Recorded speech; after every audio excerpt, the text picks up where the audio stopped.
What's up, everybody? Tell me this. What chord progression am I playing here?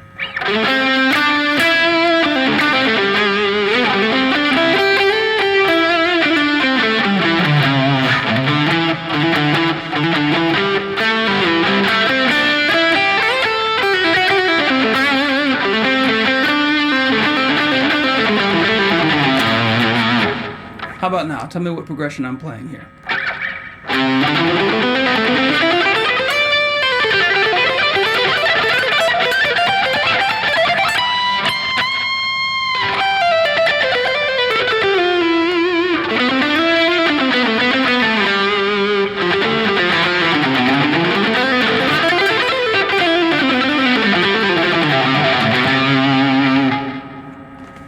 Alright, does any of this sound familiar to you? When I grew up playing guitar, I started with Metallica and Megadeth, and of course I started with scales, and I learned some minor pentatonic stuff, but I went to scales pretty quick.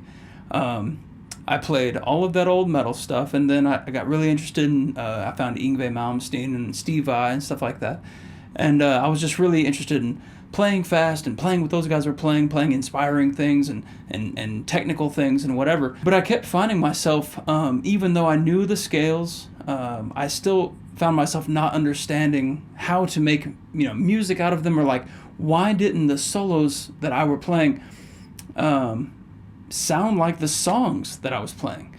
It just sounded kind of like random notes over a chord progression, and I could not figure it out. Okay, it drove me nuts for years and years, and I don't know why it was so elusive, but it just was. We all have our own little journeys that we go on, and we learn things at different random times in our life. So in 2012, actually, I discovered Gypsy Jazz and Django Reinhardt. He's the creator of Gypsy Jazz, and I just fell in love with this music. So then I started learning it, and I realized, after a lot of studying and listening to people talk about it, what the thing was. I kept wondering, how does Django sing these beautiful melodies through the songs and it sounds like the song? You could take the chord progression out of the song and it would still sound like the song. And I was amazed by that, because I was just running up and down scales, scale patterns, and even sweeps themselves, but I didn't really understand the concept of that. Actually, we'll talk about that today more specifically. And so what we are talking about today is arpeggios, okay?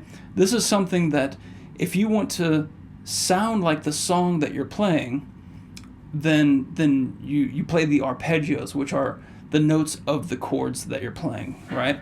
So the reason why at the beginning of the video I asked if you could tell the progression that I was playing over, okay, given I was just kind of messing around there. I wasn't technically thinking about a progression, but I was playing notes that do fit, technically, quote-unquote, fit over the progression that I wrote for this video. It's a very simple progression, and it's C, and G, and A minor, and E minor.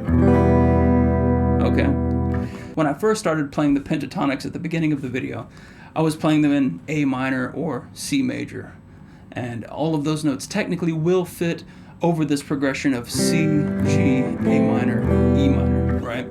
And then on the second example, instead of playing the pentatonic scale, I just played the C major scale, okay? So I just played all of the notes in the C major scale, and that's probably kind of closer to what you might be doing. Just kind of shredding scales, not knowing what's going on or how to target anything, or like, why does this not sound like the song that I'm playing? My point being is, when you shred over scales, like for instance the C major scale in a song that's in C major, you can like get away with it, and the notes technically will fit, except for some of those passing notes that you're unsure about, but it still never sounds like the song, right?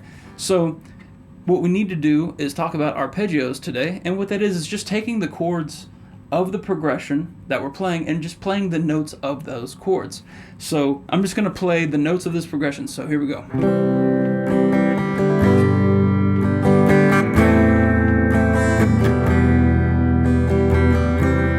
This is the progression.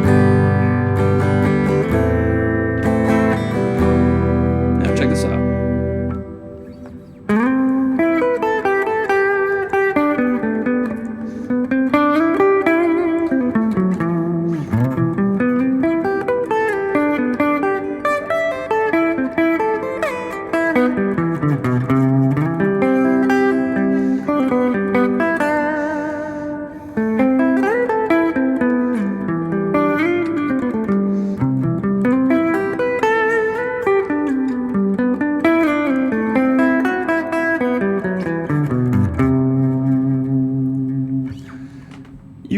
exactly hear the chords passing during the solo. You can hear it C, then G, then A minor, and then E minor, right? So that's actually the magic of arpeggios, is that you're choosing the right notes that are in the chords that are happening. You still get to have your creative expression through playing lead guitar, but you're outlining these chords in a way that the song is brought out through the lead. You can take away the backing track or the rhythm guitar or whatever, and you will still hear the song in the solos, right? It's very important. This is the next step up after scales and the minor pentatonic or whatever pentatonic box you're playing. They're kind of interchangeable anyways. But you kind of start out with the pentatonic, then you go to the scales, and then most people don't really get to arpeggios. They might get to sweeps, which are arpeggios, but if not taught in the right way, sweeps end up just being like almost like a tool, like a trick or something.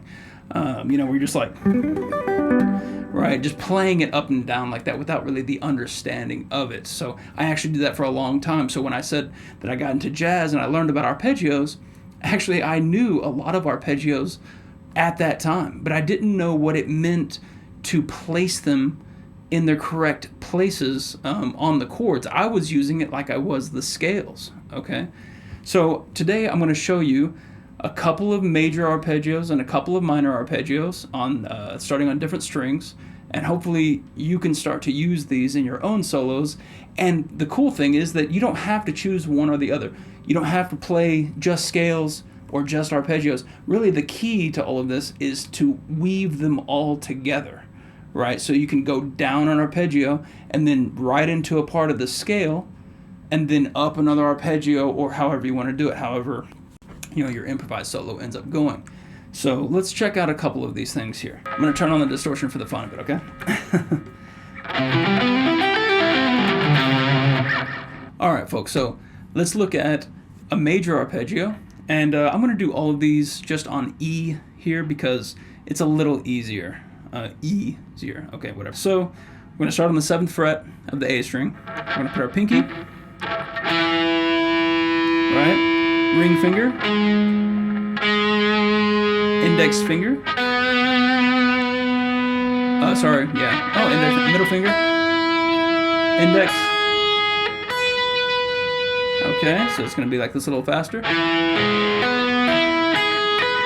going to go back down it.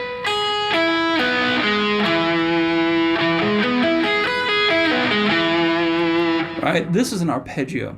What an arpeggio is when you hear a chord is like C major, for instance. A chord is a mixture of notes that are all ringing together at the same time, and then an arpeggio is the same mixture of notes but just played individually, right? So even when you hear someone, you holding out the C major chord here and you're picking like this,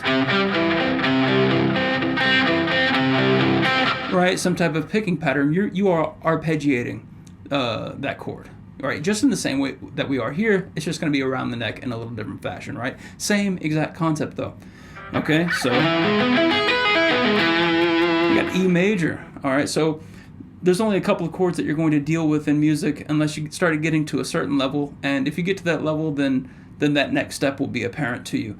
But as far as right now, if you're just now stepping into arpeggios and things like that, we need to just look at the major and minor for the moment. Okay, so this is the major one, and we just went over.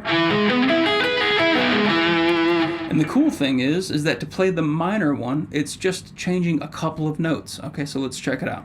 Same start, we're doing an E again. So we did E major, now it's going to be E minor. So E, and instead of the ring finger, we're going to place our middle finger here. Same index finger placement. Same middle finger placement here. Then when we should have played this note, for the minor one, we're also just going to move it back one, just like we did up here. Instead of doing this, right, we went.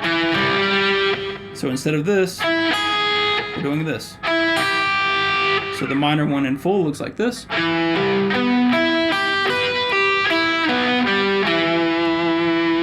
Okay, so to play them back to back, E major,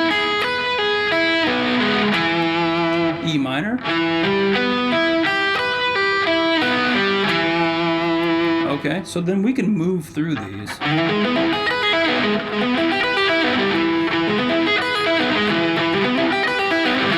Right? Play them for an exercise, play them for fun. The cool thing is that if we have just these two major and minor ones, we just have to remember the shape, okay?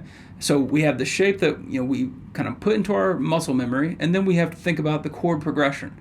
Because in this chord progression and many other chord progressions, it's just major and minor chords the whole time, right? Unless you start getting into jazz and stuff like that, then there's just a couple of tweaks, but it's honestly practically the same idea, right? So let's look at this progression. We have C, then G, then A minor, then E minor. Okay, so how are we going to use these arpeggios over that chord progression? Well, those are just major and minor chords, so all we have to do is find the root note. So remember that this progression, this arpeggio that we just used, that is starting on the 6th string. So that means that where your pinky is at there on that E, that means that we're playing that note, that note's chord, right? So E and then either major or minor depending on which of these patterns you go down. So that means that we just need to find the notes of the progression and then correspond the arpeggio accordingly. So the first chord is C, so let's find C. So we have C here that we all know, right? So we can kind of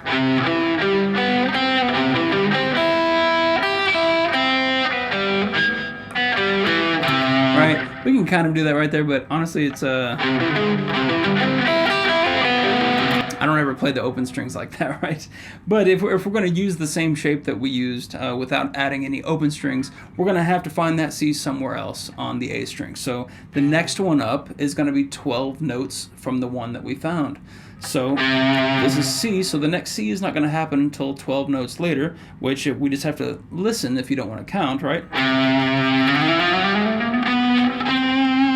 Right there, there's C again. Okay? It's on the 15th fret. So then we just put our pinky on C and we do a C major arpeggio like this.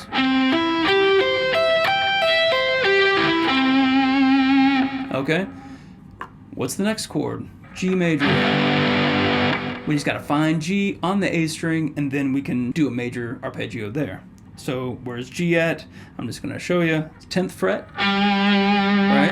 And we're just gonna do major arpeggio. Alright, the next two chords are A minor and E minor. So we have to find the A and the E, but we have to play minor arpeggios on them this time. So A minor is next. So here's G, we count up 2 to A, and we just do the minor version of the arpeggio. And then we find E, and we do the minor there.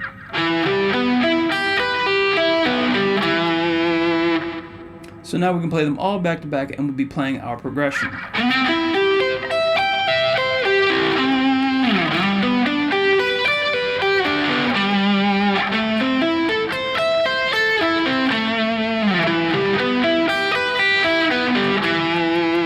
And you can hear the song in it.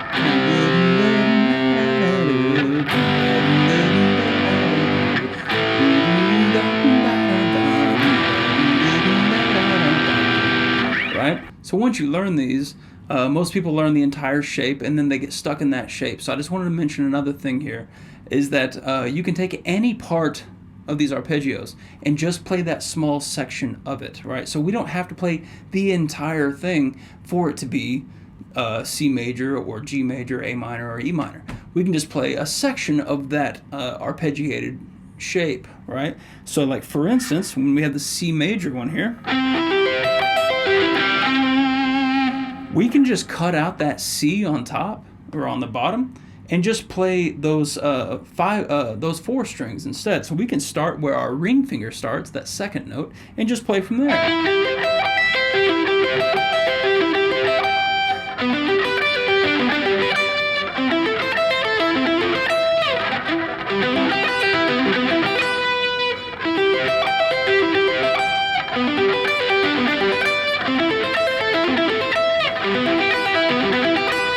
Right, and you can still do it even less so and less so, right? If we just do 3 of them.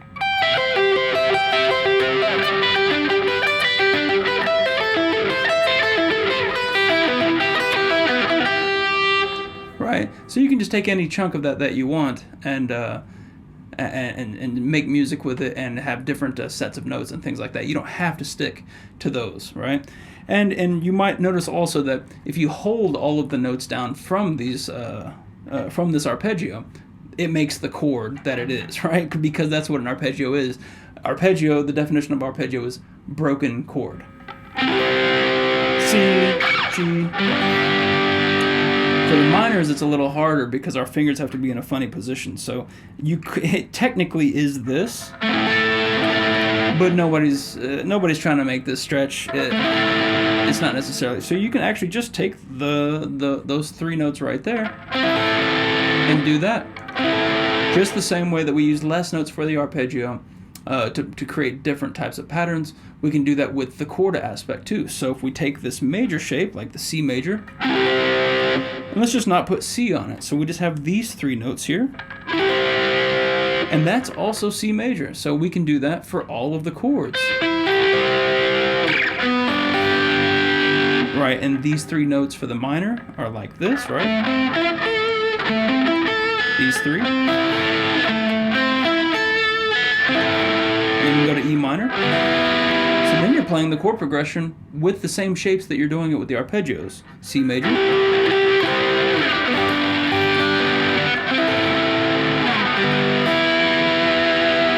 Right? Pretty super helpful.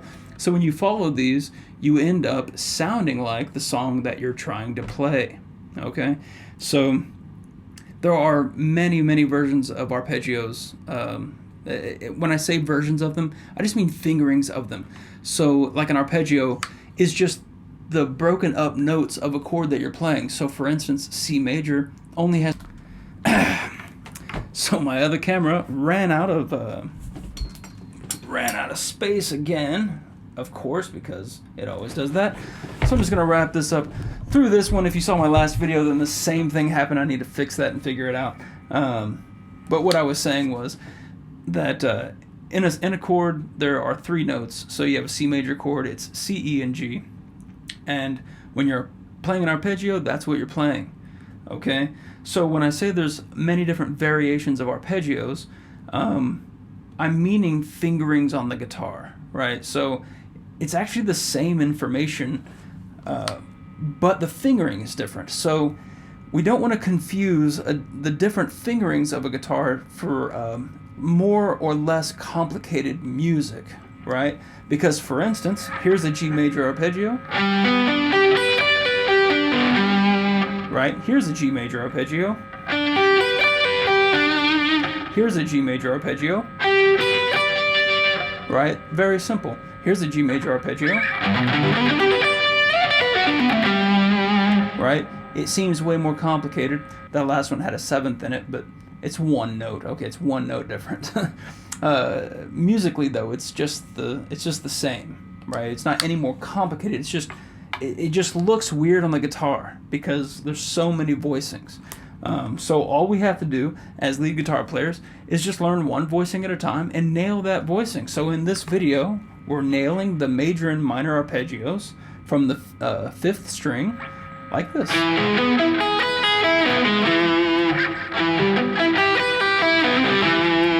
Right? And then also the lesser versions of those, which have the less notes. So we just don't start with the pinky, we do the ring. Or, the 4-note version, or the 3-note version, right, which is, right,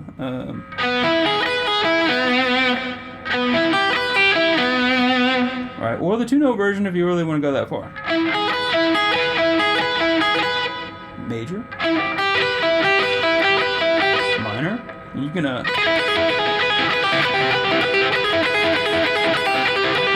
right, that's kind of cool to do. Or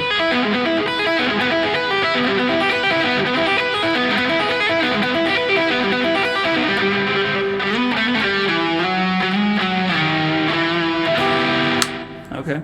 Anyways, guys, I really hope that you found something of value in this video. I hope that you're enjoying the content. If you have any questions or anything, let me know. I know there's so much more to teach, especially arpeggio-wise, scale-wise, but just take this as a mind to research something new, learn these couple of things, kind of get your feet wet with it, then get on YouTube and start slamming out different arpeggio shapes. The word arpeggio is a big word. It seems scary.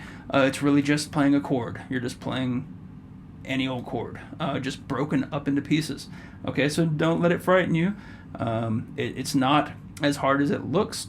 I guarantee, just spend some time with it. Learn one arpeggio, just like today. Learn the minor version of it, just like today, and then apply it a little bit, and then do it for a while. There was I forgot. It was some great jazz pianist. I forgot who it was. Kind of made me feel a lot better about things when I heard him say this. And he said that when he learns a new technique or musical thing or whatever, even just a shape on his instrument, he's a piano player. He said when he learns that, it takes about upwards of like 6 months to really start to come out in his playing, right? Not that he couldn't just play it for you because he learned it, but when he's improvising and enjoying music and things like that, to come out naturally, right? So these things do take time, and just know that if you practice it a little bit here and there, you don't have to stop everything and practice only this for hours upon hours every single day for days and days and days until you get it. Just practice it a little bit every couple of days. Pick up your guitar, run through them just for a second, just for the fun of it, because also it is super fun to play arpeggios and learn this stuff. And it's great to hear yourself play a solo that sounds like the song that you're playing.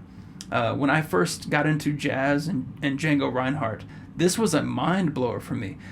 Suddenly, I sounded musical, which was amazing because it's something that I'd never done before. I was covering up the fact that I didn't know what I was doing with playing scales super fast, and it wasn't good, and it wasn't sufficient, and I wasn't happy. And I just needed to learn about arpeggios and applying them over the chords. So I really hope this is a good jumping off point for you guys. And yeah, stay tuned for more content. Please leave me any questions you might have, concerns, things like that. I can make another video going over a bunch of different arpeggio shapes.